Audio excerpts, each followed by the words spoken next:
Howdy, folks, and welcome to another episode of Untold Tales from This Side of Nowhere. I am your host, Connor Jones, and this cold morning, I am recording yet another story from Northwest Wyoming, which has got to be just about as close as you can get to the middle of nowhere. Before we get started, here's a message from our sponsors. This week, our sponsor is Basin Pharmacy in Basin, Wyoming. Basin Pharmacy is your hometown pharmacy, as well as your source for over-the-counter medicine, vitamins, and supplements. They also carry office supplies, Russell Stover chocolates, and greeting cards, both of which come in very handy this time of year as you're sending out those Christmas cards and looking for some last-minute gifts for those you love. You can stop in Monday through Friday from 9 a.m. to 6 p.m. and Saturdays from 9 a.m. to noon.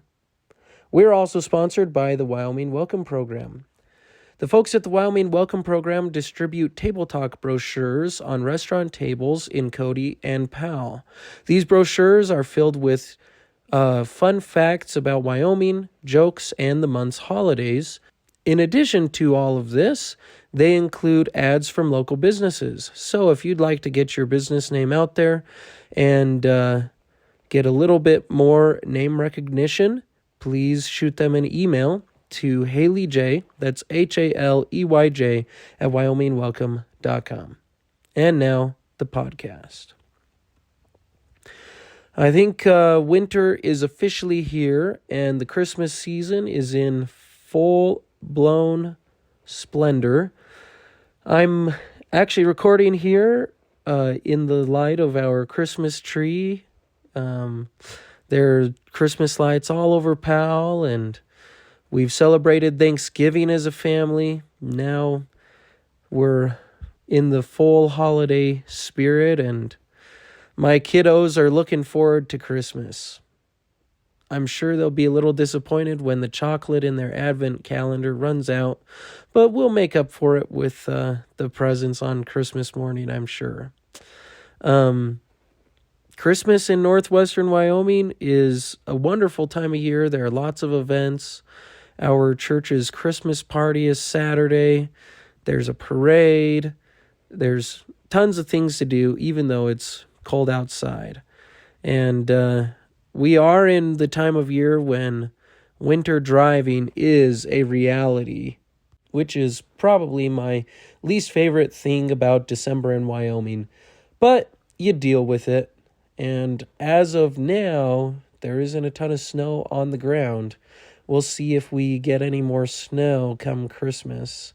I'm sure my kiddos will be happy if there's some snow, but their dad will also be all right if it's a dry Christmas, so I don't have to drive in it. Anyways, that leads us into this episode's story, which is called Hitching a Ride. Here goes. There was no school or operating church in Poverty Flats. Years ago, when my parents were young, there was a school for students kindergarten through 4th grade, and even farther back, the little church had held services every Sunday. But as I said, that was years ago. When I was a kid, the schoolhouse had long ago been abandoned and now served as the home for one of Poverty Flats' few residents, and the church had fallen into disrepair. Its main purpose seemed to be to serve as a storage shed for the farmer who lived next door to it. In the absence of a church or a school, the residents of Poverty Flats commuted to nearby Burlington for both of these institutions. Growing up, I had no idea most kids didn't have to ride the bus half an hour to get to school. It was just the way things were for me and my family. I attribute my love of reading in large part to that half-hour bus ride. From kindergarten through middle school, I would get up every morning at 6 a.m. and get on the bus by 7:15. We'd arrive in Burlington right at 7:45, and I read a book the whole way. Reading for an hour every day allowed me to read a fairly substantial number of books, and by the time I was in 3rd grade, I had read the Magic Treehouse books, the Boxcar Children mysteries, the Hardy Boys mysteries, Harry Potter, and the Lord of the Rings. Personally, I was pretty pleased with my accomplishment, but others may find it as no surprise I was universally labeled a nerd for much of my childhood. This wouldn't be much of a problem for me until I discovered the existence of girls sometime in middle school, at which point my nerdiness became a serious hindrance to my social standing. Yes, long bus rides were a way of life for me and my siblings. That is, until we hit freshman year of high school and started attending early morning seminary for our church. Many members of the Church of Jesus Christ of Latter-day Saints attend seminary through all 4 years of high school, and those who live in places where the church is pretty well established are able to attend release time seminary. This means they're given a class period during the day to leave the school campus and attend religious classes in a seminary building. This was not the case in Burlington, a place where the church is well established, but the population is too small to merit hiring a full-time seminary teacher. Instead of release time seminary, we attended early morning seminary before school 5 days a week. This meant the teenagers of Poverty Flats no longer rode the bus to Burlington, but rather made the 20-minute drive. Classes started at 7 a.m. sharp, and teachers stressed the importance of punctuality. So naturally, all the teenagers were chronically late. Being the nerd I was, as I entered freshman year, I was bound and determined to arrive at seminary on time. But I soon found that elements beyond my control would make that nearly impossible. You see, all 3 members of the Trio of Trouble, as my 3 older sisters were widely known, had attended seminary prior to me, and 2 of them were currently in charge of driving the old beater that served as our mode of transportation. My oldest sister Candace had been more or less on time during her 4 years of seminary, but by the time my twin brother Fred and I began attending seminary classes, another member of the trio had established a reputation as a late riser and dashed my dreams of perfect attendance. Fred and I were desperate to begin driving ourselves to seminary, not only because we wanted to be on time, but because we just wanted to begin driving. However, since my parents purchasing another vehicle was out of the question, we were subjected to endless hours of sitting in the car with the engine running, waiting for Alice to emerge from the house. Every morning, it was the same. Fred and I would get up at 5:30 a.m., get dressed, cook and eat breakfast, brush our teeth, usually, and then start up Old Lucky, the old beater we drove to seminary. Some mornings, when it was especially cold, one of us would coax Old Lucky to life while the other would hack at the layer of ice that covered the windshield like a lumberjack felling a redwood. Then we'd pull the car up to the front of the house.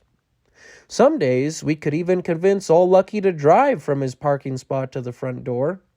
He would sit there panting and wheezing in the cold while we shivered and waited anxiously for the driver to emerge from the house.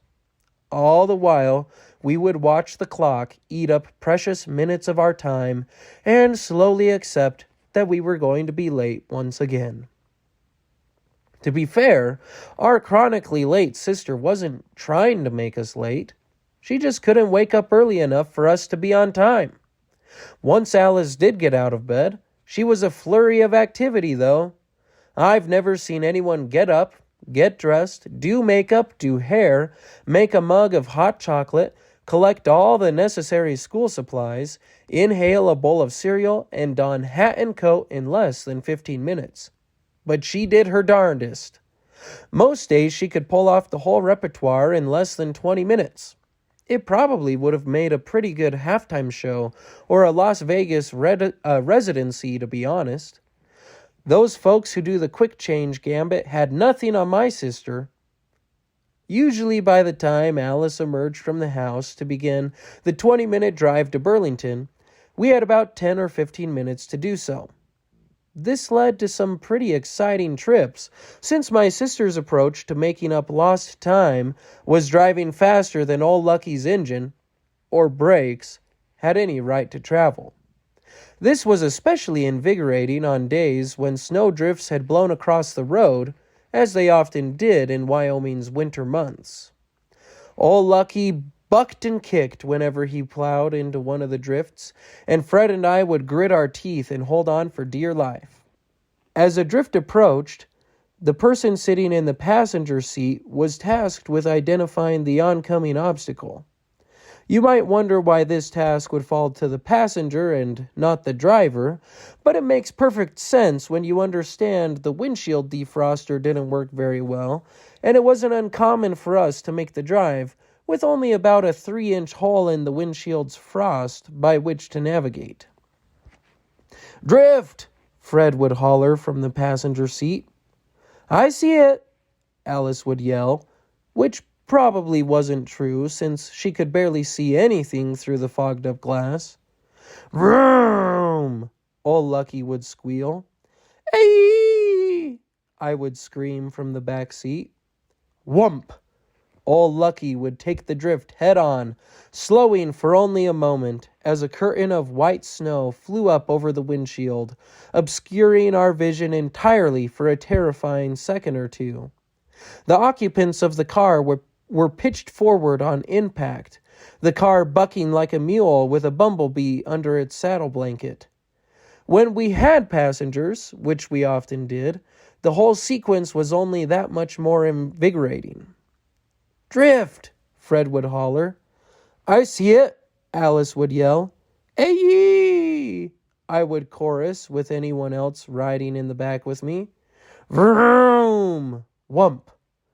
Sometimes we got into a pretty good rhythm when there were multiple drifts back to back. "Drift!" "See it!" "Ay-yee!"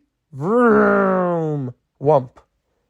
More often than not, we would arrive in Burlington at 7:05 and pitch ourselves out of Old Lucky as soon as he rolled to a stop, hugging the earth and swearing we would never again make the drive.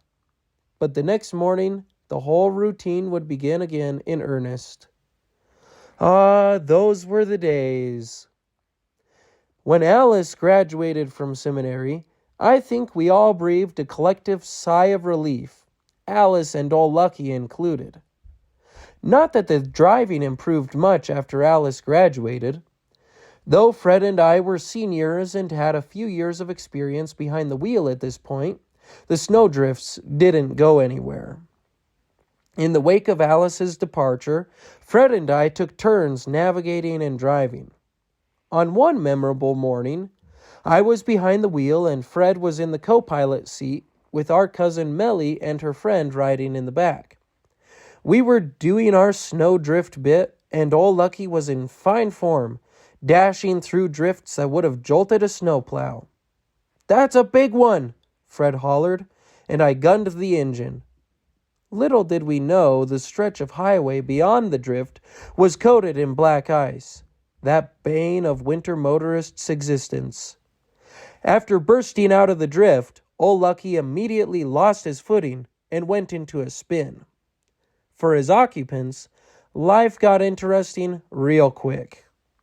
"Hold on, boys!" Fred bellowed, which I'm sure did little to encourage the 2 teenage girls in the back seat. A whirl of snow, a burst of high-pitched screaming, and then a solid whump, accompanied by the screech of barbed wire on metal. Then with a jolt, it was all over as soon as it had started. "I can't believe it! We're alive!"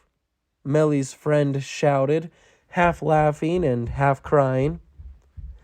"Al, would you stop screaming?" Mel finally said through gritted teeth.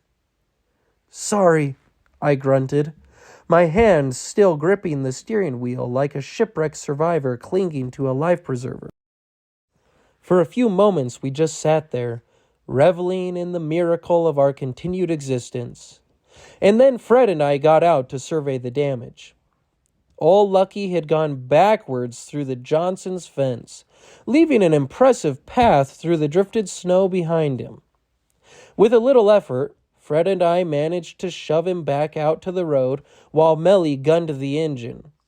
Surprisingly, Old Lucky seemed little affected by the whole thing, probably due to the fact that he had been expecting such an event for years and was mentally prepared for it.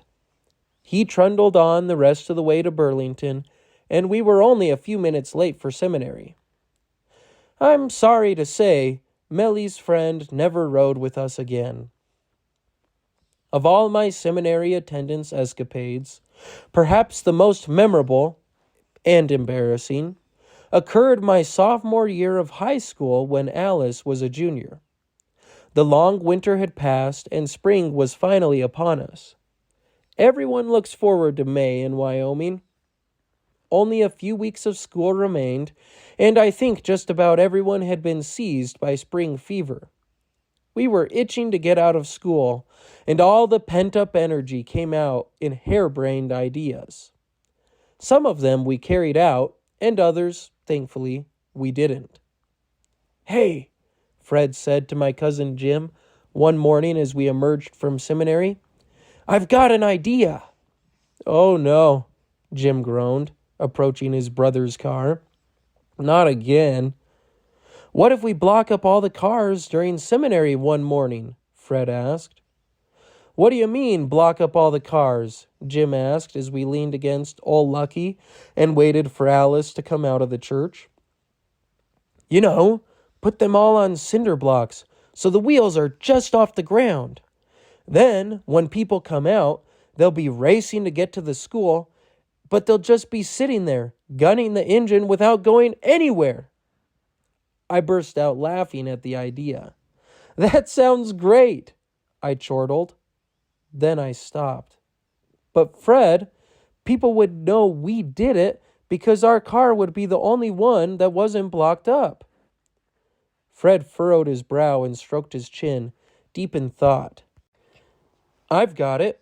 We'll just leave Marty's car on the ground and block up our own car so everyone thinks he did it." "That might actually work," Jim grinned wickedly. Then his face fell. "Do you have any idea how long it would take to block up all the cars?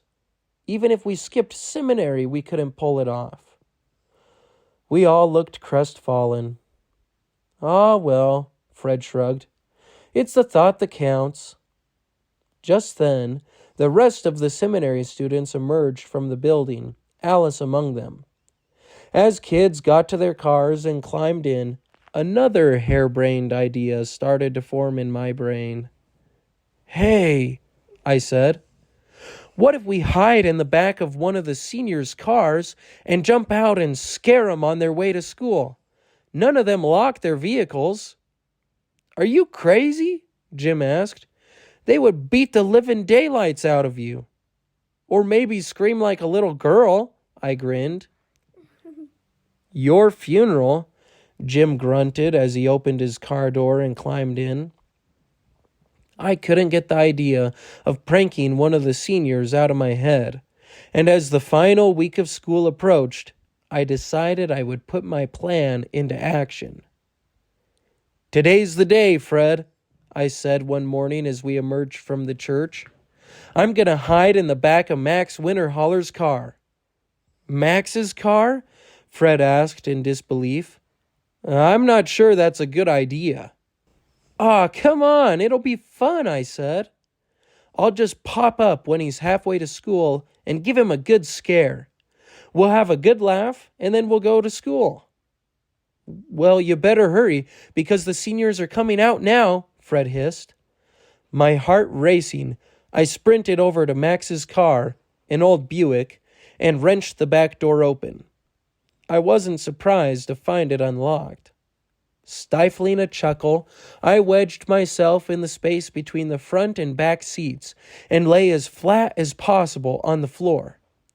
I fought to keep my breathing under control as I listened to the muffled sound of car doors opening and shutting around me. Then I heard footsteps and the driver's door of Max's car opened. I was laying down flat and couldn't see him, but after a moment the key turned in the ignition and the engine sputtered to life. The car backed out of its parking spot and then lurched forward.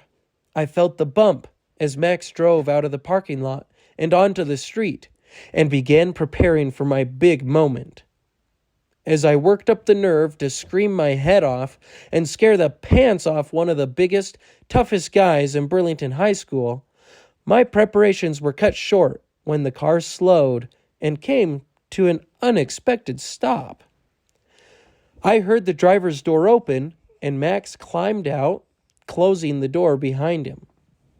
Bewildered, I peeked out of my hiding place and realized Max had stopped at his house. He wasn't driving to the school like I had planned. Well, I mused, it's possible he just stopped to grab something on the way to school. I'll wait and scare him when he comes back. Anxiously, I waited for Max's return, the anticipation of pulling off my prank building within me like a coiled spring. And I waited. And waited some more. I glanced at my watch. School would start in 5 minutes. Where on earth was Max?